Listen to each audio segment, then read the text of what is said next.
नमस्कार बच्चों।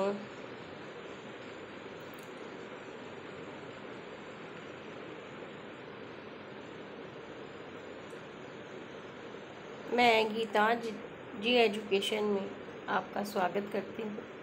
बच्चों, आज हम पढ़ेंगे कक्षा 8 का तीसरा पाठ, जिसका नाम है डिजि भारतम। द्वितीय पाठ यानी तीसरा पाठ। डिजि भारतम माने डिजिटल भारत है ना, डिजिटल इंडिया के मूल भाव को लेकर ये लिखा गया है।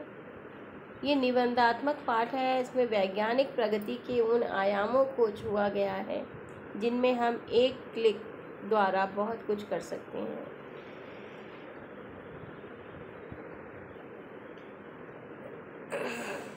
आज इंटरनेट ने हमारे जीवन को कितना सरल बना दिया है। हम भौगोलिक दृष्टि से एक दूसरे के अत्यंत निकट आ गए हैं। भौगोलिक दृष्टि से यानी भूगोल के द्वारा, यानी हम किसी एक देश से दूसरे देश बहुत जल्दी संपर्क कर सकते हैं, है ना। मोबाइल फ़ोन से बात कर सकते हैं और उसमें व्हाट्सअप होता है। व्हाट्सअप पे आप चैटिंग कर सकते हैं, वीडियो कॉल कर सकते हैं। बहुत कुछ जो कि हमारे लिए पहले असंभव था, अब वो संभव हो चुका है। इसके द्वारा जीवन के प्रत्येक क्रियाकलाप सुविधाजनक हो गए हैं। ऐसे ही भावों को यहाँ सरल संस्कृत भाषा में व्यक्त किया गया है। आगे देखेंगे बच्चों।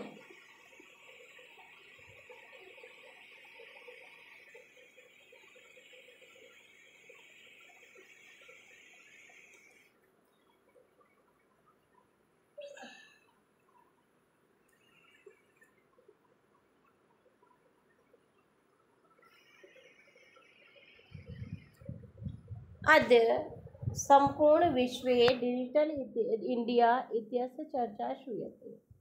अद्य माने आजकल, संपूर्ण विश्व में, संपूर्ण संसार में डिजिटल इंडिया इत्यस्य इसकी चर्चा सुनी जाती है, यानी बातें, इसके ऊपर बातें हो रही हैं। किस चीज़ के ऊपर बातें हो रही हैं?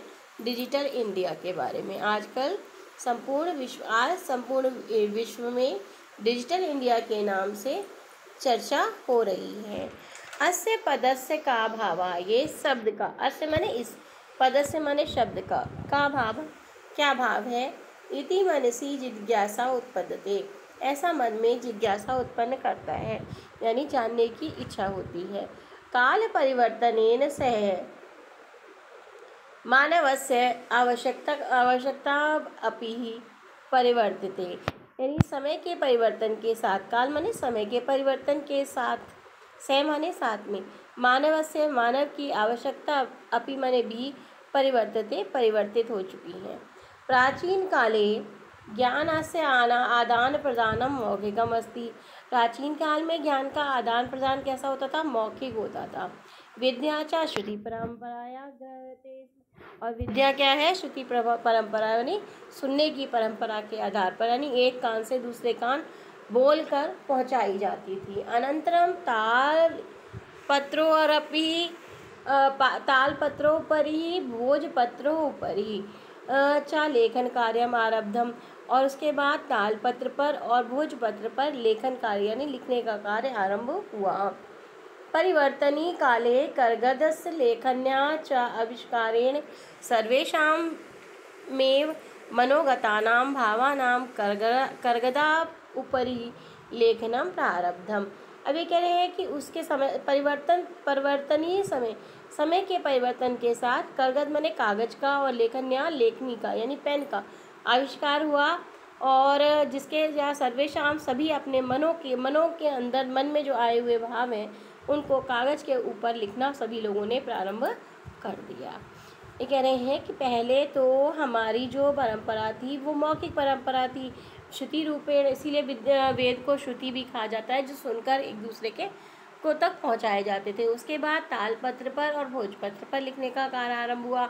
उसके बाद कागज़ का आविष्कार हुआ और पेन का आविष्कार हुआ, जिससे कि लिखने का प्रारंभ हुआ। अब क्या आ गया? टंकण यंत्र से आविष्कारेण तु लिखिता सामग्री टंकिता सती बहुकालाय सुरक्षिता अतिष्ठत। अब टंकण यानी टाइपिंग की जो मशीन आई है उसके कारण लिखित सामग्री जो है, टंकित यानी मुद्रित सामग्री जो है, लिखी हुई सामग्री यानी लिखी हुई पुस्तकें बहुत समय तक हम सुरक्षित रख सकते हैं। अब क्या आया है देखिए, वैज्ञानिक प्रविधि प्रगति यात्रा पुनरपि अग्रे कतः।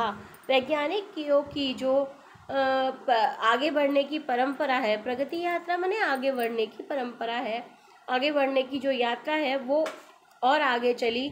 आद्य सर्वाणि कार्याणि संगणक नामकेन यंत्रेण साधितानि भवन्ति। आजकल सभी कार्यों को संगणक यानी कंप्यूटर नाम के एक यंत्र में भरा जाता है, साधित किया जाता है, यानी उसमें लिखा जाता है, उसमें किया जाता है। जैसे समाचार पत्राणि पुस्तकानि च कंप्यूटर माध्यमेन पठन्ते। समाचार पत्रों को यानी अखबार को और पुस्तकों को हम कंप्यूटर के माध्यम से पढ़ लेते हैं, लिख्यन्ते च और लिख भी सकते हैं। आगे देखेंगे बेटा,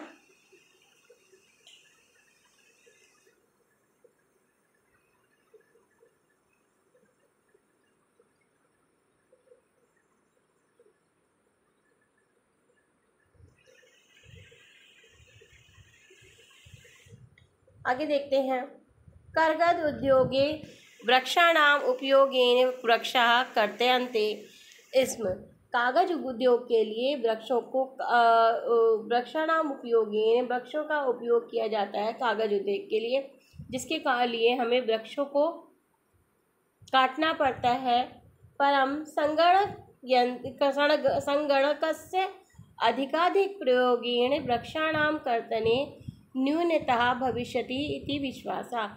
लेकिन संगणक यंत्र के अधिक प्रयोग से वृक्षों को काटने का काम कम हो जाएगा, ऐसा विश्वास है। अनेन पर्यावरण सुरक्षायाः दिशि महान उपकारो भविष्यति। और इससे पर्यावरण की सुरक्षा में की दिशा की ओर महान उपकार होगा। ये कह रहे हैं कि जो कागज को बनाने में वृक्षों की आवश्यकता होती है वो अब नहीं रहेगी, क्योंकि कंप्यूटर में हम सभी कुछ लिख भी सकते हैं और पढ़ भी सकते हैं। इस कारण आगे देखते हैं। अधुना आपणे वस्तु क्रयार्थम रूपकाणाम अनिवार्यता न अस्ति। ये कह रहे हैं कि आजकल आपणे माने बाजार में वस्तु क्रियार्थम वस्तु को खरीदने के लिए रुपयों की अनिवार्यता नहीं है, यानी हम कागज़ के रुपए ना भी ले जाएं तभी हमारा काम चल जाता है। कैसे चल जाता है? डेबिट कार्ड और क्रेडिट कार्ड इत्यादि सर्वत्र रूपकाणाम स्थानम गृहीतवन्तः। डेबिट कार्ड और क्रेडिट कार्ड आदि ने सभी रुपयों का स्थान ले लिया है।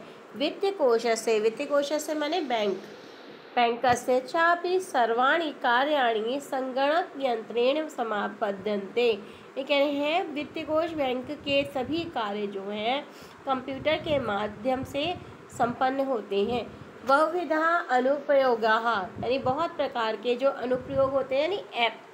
मुद्राहीनाय विनिमयाय यानी कैशलेस ट्रांजैक्शन यानी बिना पैसे का लेन देन सहायका संति।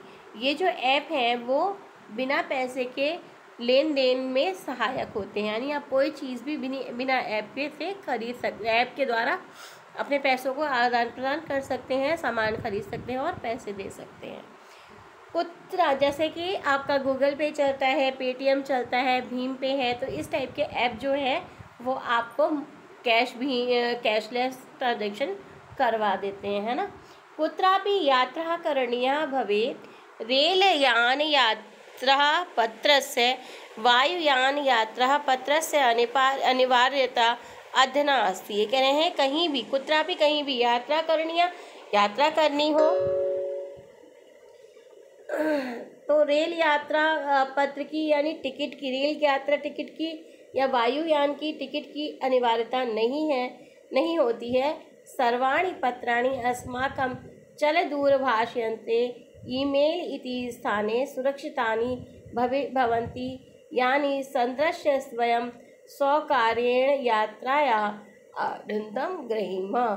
ये कह रहे हैं कि सभी पत्रों को अस्माकम माने हमारे चल दूरभाष यंत्र यानी मोबाइल पर ईमेल इति स्थाने ईमेल के स्थान पर सुरक्षित होते हैं, यानी संदर्शेन उसको दिखाकर वयम माने हम सौकर्येण अपनी यात्रा का आनंद जो है आसानी से आराम से ले सकते हैं। यानी हमको टिकट अलग से खरीदने की आवश्यकता नहीं होती है, वो टिकट हम ऑनलाइन खरीद लेते हैं और ईमेल के माध्यम से वहाँ पर जब कोई टिकट चेक कराता है तो हम उसे दिखा सकते हैं और अपनी यात्रा का जो है आराम से आनंद ले सकते हैं। चिकित्सालये उपचारार्थम रूप्यकाणाम् आवश्यकता नानुभूयते। सर्वत्र कार्ड माध्यमेन ई बैंक माध्यमेन शुल्कं प्रदातुं शक्यते। ये कह रहे हैं कि चिकित्सालय में भी उपचारार्थम यानी किसी रोगी के उपचार के लिए रुपयों की आवश्यकता नहीं होती है। सभी जगह कार्ड के माध्यम से और ई बैंक के माध्यम से शुल्क को प्रदान किया जा सकता है। आगे देखेंगे।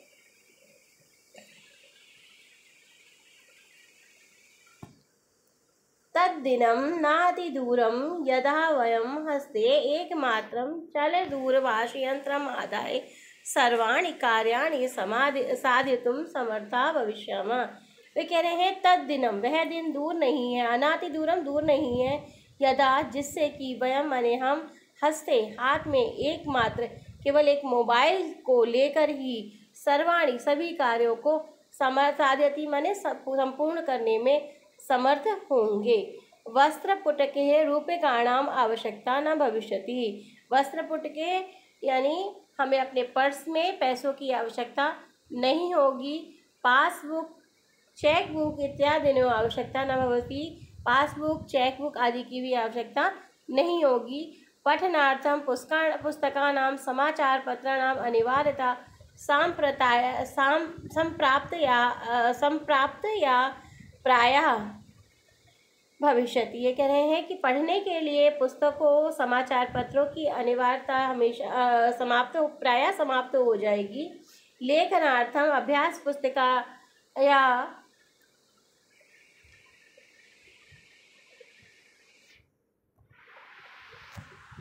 ये कह रहे हैं लेखनार्थम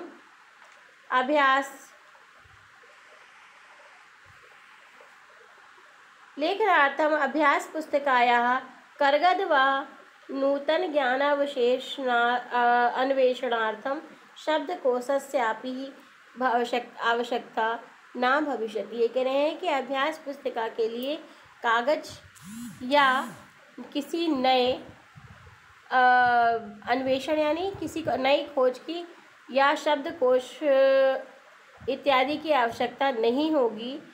अपरिचित मार्गस्य ज्ञानार्थम मार्गदर्शकस्य मानचित्रम आवश्यकताया अनुभूति अपि न भविष्यति। ये कह रहे हैं कि अपरिचित मार्ग यानी कभी हम कोई मार्ग हमें किसी को हमें जिस रास्ते को नहीं जानते हैं उसके जानने के लिए यानी अपरिचित बिना जो अनजाने रास्तों को ज्ञान के लिए अनजाने रास्तों को जानने के लिए मार्गदर्शक से किसी मार्गदर्शक मानचित्र माने किसी भी नक्शे की आवश्यकता नहीं होती है।